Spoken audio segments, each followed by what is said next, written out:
Well, Victoria Wueschner is on the line. Good afternoon. How are you today? I'm doing well, doing well. Thank you so much for having me. Now, could you tell us just a little bit about the work that you do? Because it's quite interesting, isn't it? Yeah, absolutely. I'd love to share a little bit with you and your listeners. Mm. So, as many of the listeners may know, just from, really just looking into what's been going on in the media, different media outlets, publications, we are in a psychedelic renaissance. And, this psychedelic renaissance couldn't be happening at a more perfect time in human history where I feel, we're really ready to allow and embrace different ways of healing, Mm. maybe not so close to the conventional medical therapies that we've been working with, but instead really tapping into different alternative ways of healing. And Yeah. this includes different kind of tool sets around psychedelic medicines. People are using things like ketamine assisted therapy, MDMA assisted therapy. People are going to the Amazon jungle to go and work with curanderos, with ayahuasca. And, there's so many different tools that we're working with. And, the one that I work with personally is 5-MeO DMT. That's my expertise. Yeah. And 5-MeO DMT is the most powerful psychedelic on the planet. And I'd love to share a little bit about why it's so powerful, why it has such a profound impact on people's lives and really allows for lasting transformation, lasting healing in their lives. Mm. And, this is because 5-MeO DMT is the only psychedelic medicine on the planet that allows us to have a complete cessation of the self. And what this means is our minds completely goes offline.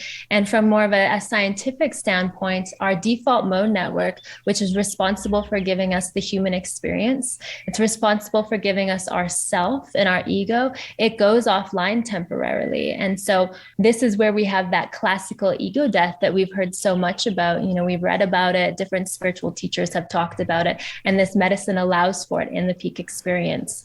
Yeah. And so when we step into an ego death, it is a death and rebirth on so many levels.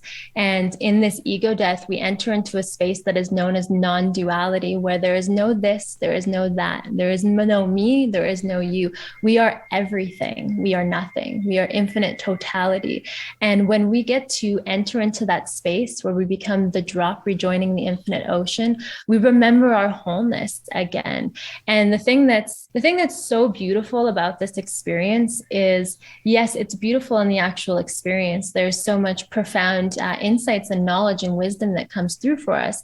However, the most beautiful part about having this experience is that when we enter back into our physical bodies, into our regular everyday lives, this understanding, this remembrance of who and what we really are, which is divine beings interconnected with everything, interconnected with nature, we get to bring that back into our lives, and it transforms and shifts our perspectives. It shifts the way that we see the world, the way that we see nature, the way we see our communities, and the way that we see ourselves as divine beings. And, Mm. this is where real change happens, and it's big. Yeah. Is this type of medicine safe? Because psychedelic, that's a word that could make people a bit anxious. Yeah, let's talk about that a little bit. So, Mm. it's really dependent. Anything can be safe, anything can be dangerous. It's very dependent Yeah. on set and setting. Set and setting is everything. So, we want to be approaching any type of medicine, any type of tool that we're working with responsibility, with reverence. And so, whatever tool we're choosing to work with as we're moving through our own healing and suffering, we are making sure that the people and the setting that we are going to enter into this work is safe. We're really Yeah. vetting our facilitators, we're vetting our retreat centers, and there are a lot of good ones out there, but there's also a lot of bad ones out there. So we need to really do our research, really ask big questions here, as this is our own healing that we're taking into our hands. Yeah, absolutely. And should we consult our doctor before doing this kind of thing? This is an interesting question because, Mm. a lot, like in the medical profession, they can't actually say, even if they are, we have lots of medical professionals, doctors, Yeah. psychotherapists that come and do this work. However, being able to prescribe that to people is out of the realm, in a legal standpoint, of being able to recommend it to people. So, you're probably not going to get a yes or a no. I can't really tell you. This is your own choice. It's most likely what people will get. Yeah. And are you in the forest right now getting some of these ingredients? Because it sounds like you are. I hear lots of lovely bird sounds. So I'm in Mexico in Tepoztlan, and this is actually, I live and work at Tandava, which is the world's first 5-MeO-DMT retreat center focused on the safe and effective use of this medicine and the ingredients. So there are different places that 5-MeO-DMT comes from. So of course it comes from nature. We've got a few different places where 5-MeO-DMT comes from. We've got it found in the Varrola seeds, which different tribes in the Amazon have used traditionally in a tobacco snuff. It also comes from the secretion of the Sonoran desert toad in Mexico here and is smoked and vaporized. And it also can be produced synthetically in a laboratory as well. So there are many different ways that we can kind of get 5-MeO-DMT. Yeah.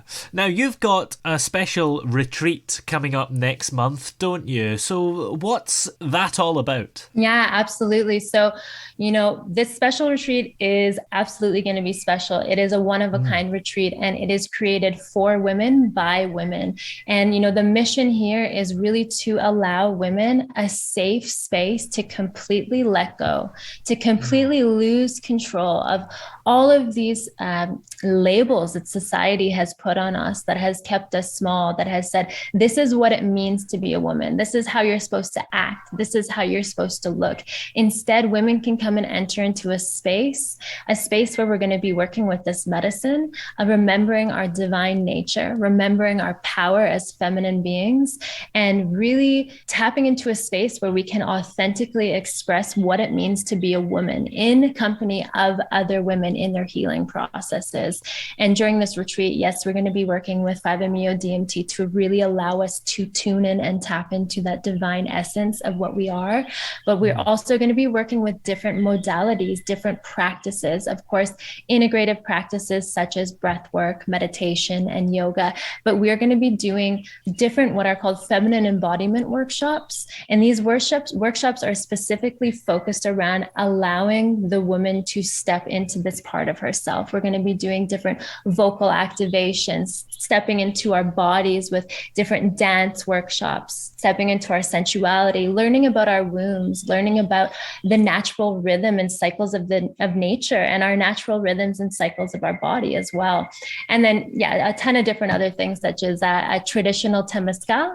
You may know it as a traditional sweat lodge in different places of the world, especially Mexico. We've got a lot of them. And so we're going to be stepping into that, and also venturing into town and venturing into the mountains for different excursions. And it's going to be a really beautiful offering. It's happening here in Mexico in Tepoztlan. Tepoztlan is known as a pueblo mágico, which means magic town. And the entire town is bowled around 360 degrees by these majestic mountains that just exude this mystical energy and really supports and nurtures the city or the town, the community, the people in here, and the work that we're doing. And, it's really been known as a spiritual hotspot around the world. There's a lot of spiritual work that happens here. The Aztecs and the Mayans had been coming here thousands of years ago to do their work with different pyramids, and lots of spiritual retreats happening. And so this is going to be happening June 13th to 19th. So just a little over a month now, and we're half full. So just really stepping out into the public and, tuning in and tapping into different women who are ready for this shift and ready for this transformation at this time in their lives right now. So this goes out to any women that are listening that are feeling the call. Yeah.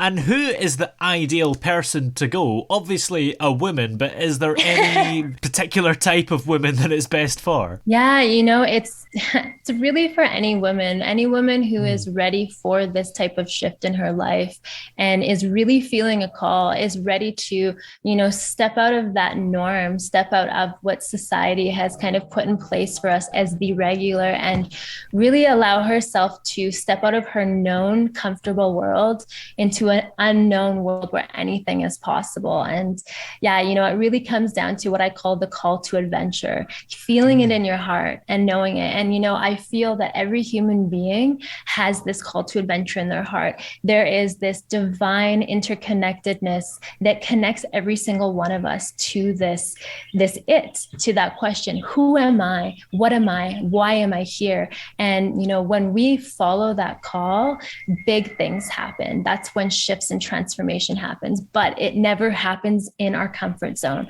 We always have to journey out of our comfort zone to make it happen. And so, any woman that is ready for this, we would love to invite her and celebrate with her. Yeah. And what are the long-term benefits, perhaps, of this retreat? Absolutely. Yeah. So, this is very dependent on each woman's kind of case coming to this, depending on what kind of, story she's holding on to, what kind of traumas, how deep she allows herself to go into her process while she's here. And ultimately, what we call in the psychedelic space, integration. So when she steps into her integration period, this means when she gets back home into her everyday regular life, what she chooses to do with it. Because as much energy as we put into our integration process is how much we're going to get out of it. It's kind of like, I always liken it to when we have a relationship with a partner, whether it's a girlfriend or a boyfriend. If we ignore that boyfriend or a girlfriend, they're going to go away. It's going to kind of disappear and fade away like a dream, just like this experience.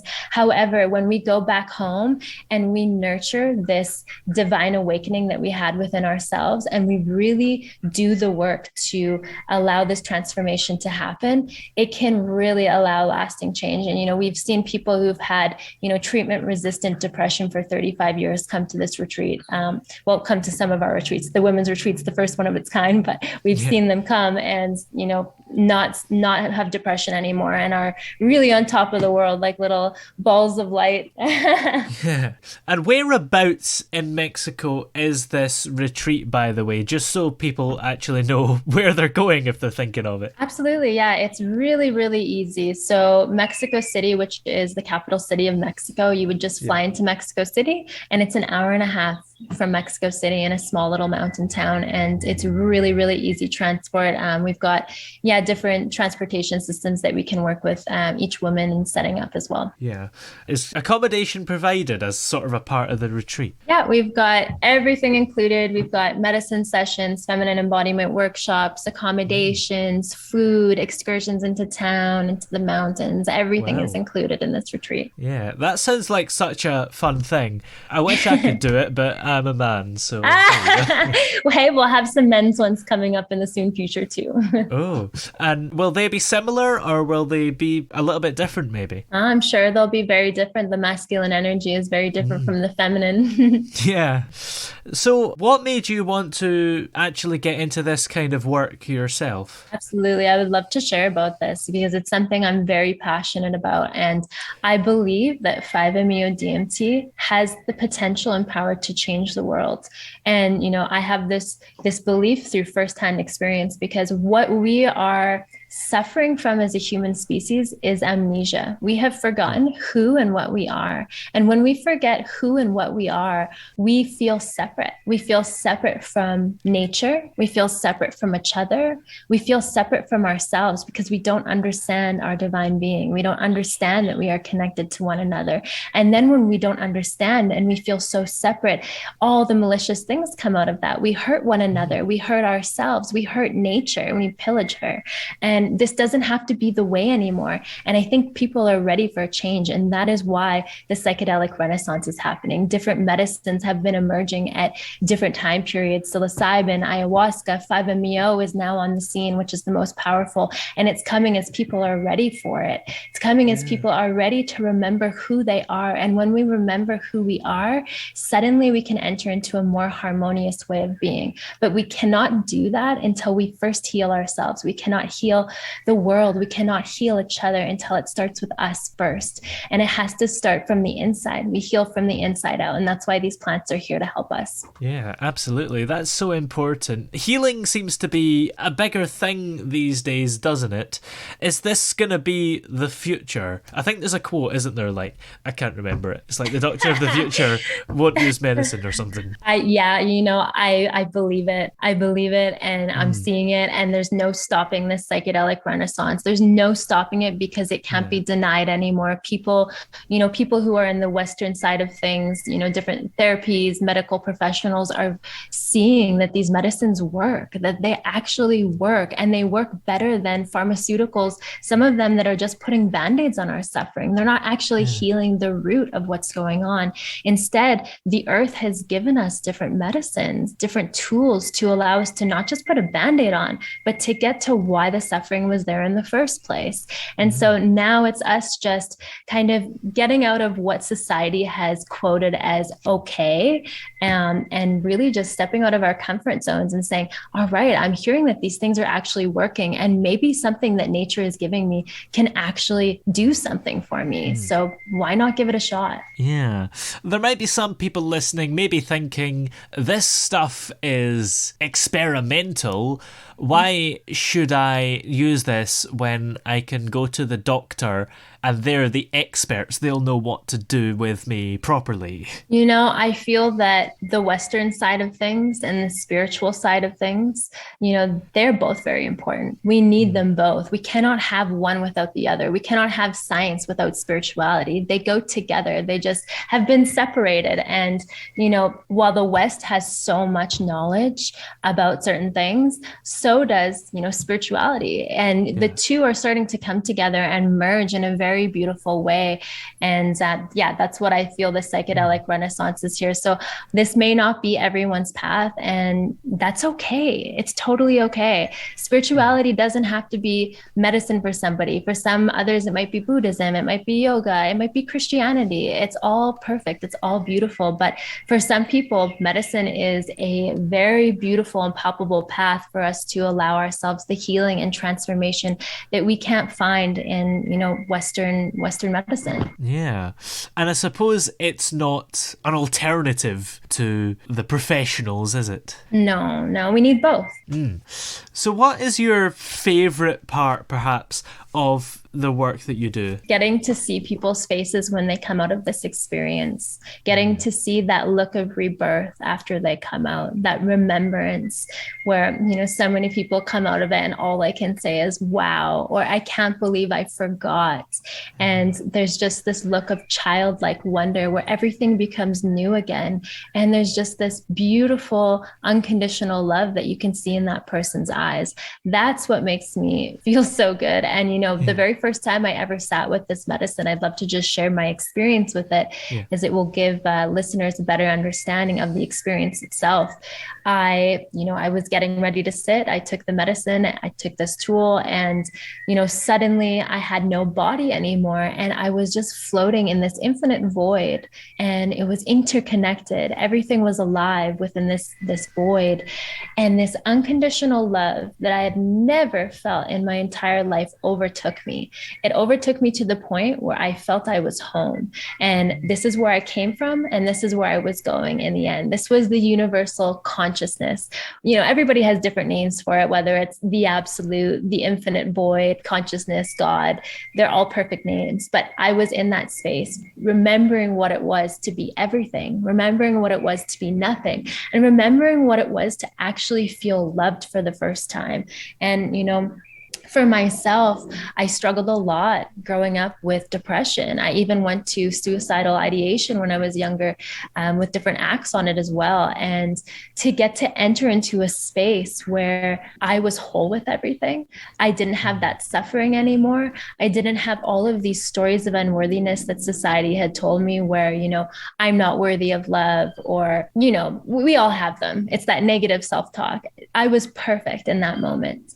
And I remember when I was starting to come back to my body, I was making these things in my head, these sentences of, I don't want to come back. Please let me stay in that space for a little while longer. And we call this the refusal to return, because it's such a beautiful experience and it holds us in such a beautiful, nurturing way that most of us don't ever get to experience in this life, that it can be difficult to come back. And so eventually I came back and I just opened my eyes and everything was so beautiful. I was full of so much joy joy and so much love.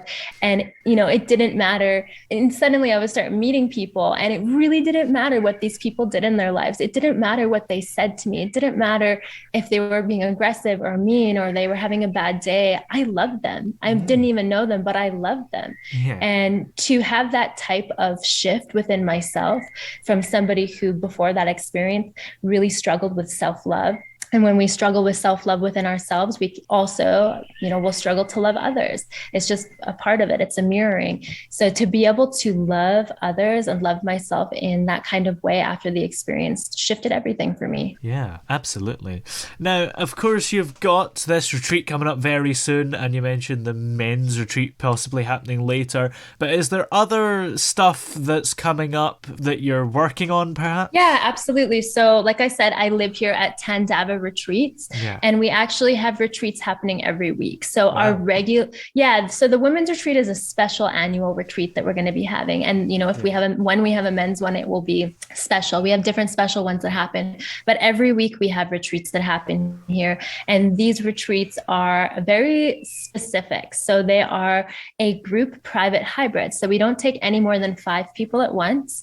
And this really allows people to get real hands-on experience with us. They get one-on-one kind of coaching. And so what this looks like is private medicine sessions, private integration sessions, private neurofeedback sessions. And then we also have group activities. So group things like sound baths, yoga, meditation, and then integration circles in the evenings. And this is where we get to come together as a group and share about what happened, share about our experiences, share about where we'd like to go in our lives when we return home. Yeah. And so, these are happening every week. Yeah, great. Well, where can we find out all the information that we need to find out about the retreats? And things? I'll give you guys quite a few different avenues. So the retreat website is called Tandava Retreats. So TANDAVA retreats.com.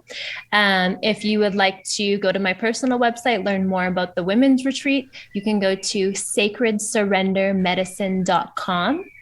And then I will also give you my personal email. So my personal email is sacredsurrender.info@gmail.com. Great. Well, many thanks for coming on today. It's been great to have you on the show. Thanks for having me. It's been great to be here.